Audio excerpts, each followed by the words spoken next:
So I got this desk for free off of Facebook Marketplace, and I knew it was solid wood, so the first thing I wanted to do was to strip all of this nasty paint off because it was just gross looking.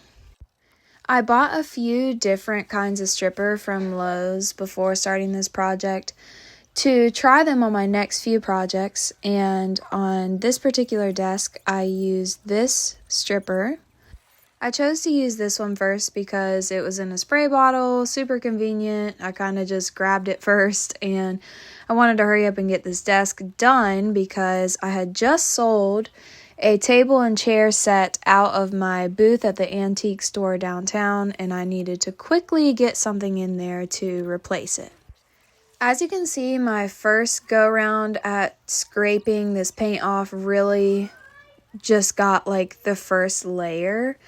and I had to go back and scrape again. I'm not sure if letting the stripper sit for longer would have even helped, because getting that first layer off and then respraying really helped me to be able to get the second layer off. So basically what I did was spray everything in a super saturated coat of that stripper and let it sit, I think, for about 30 minutes. And then I started scraping. And after I got the first layer off, I resprayed everything. And the second layer of paint came off a whole lot easier after that stripper was able to get kind of further down. Additionally, I just kind of kept spraying as I was scraping to keep it wet, and I found that to be very helpful in removing the last bit that was stuck on there. Scraping the paint off was definitely the most strenuous and time-consuming aspect of this project, and very exhausting, and I was getting really tired of it at about this point right here. Previously, I have removed paint by just sanding it off, and I really don't think it took any shorter to sand it off than to strip it off, or vice versa.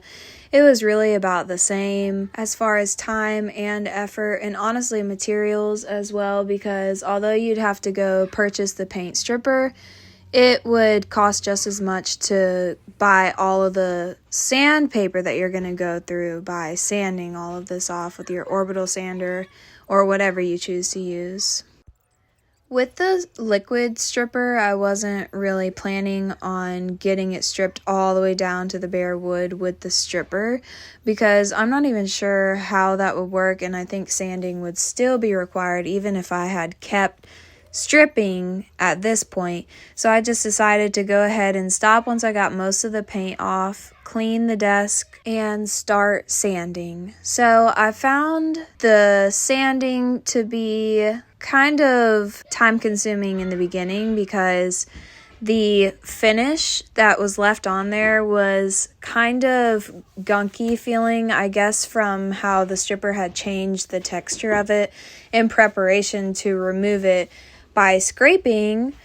but I decided to sand it, so it was a little yucky. But what was very helpful was sanding and then brushing off any of the gunky stuff so that I wasn't just gunking up my sander over and over. And then it just started going a whole lot faster once I got that gunky layer off, which was very exciting because I started seeing some beautiful wood underneath all of that yuckiness, and that is always such a great thing to find when you've been putting in all this effort and you really don't even know what is going to be underneath until you discover it. It started getting dark, so I finished up the last bit of sanding that I needed to do, and then I called it quits for the day and started again the next day.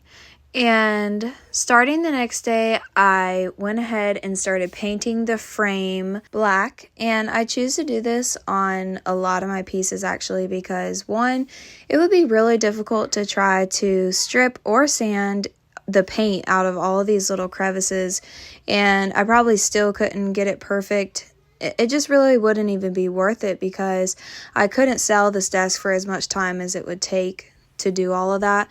And two, to provide some contrast, because a lot of times a piece looks better when there's some paint and some natural wood instead of all of one, because then it just all starts to run together and it becomes too much wood or too much paint, and you need some differentiation in your colors in order to really provide the best look, or at least I have found so. There really isn't a specific paint that I use whenever I'm flipping furniture, because I always do a clear coat over the paint, which seals it, and so you really don't need to get expensive furniture paint or anything like that. And especially if you prime your piece of furniture first, then you shouldn't have much to worry about.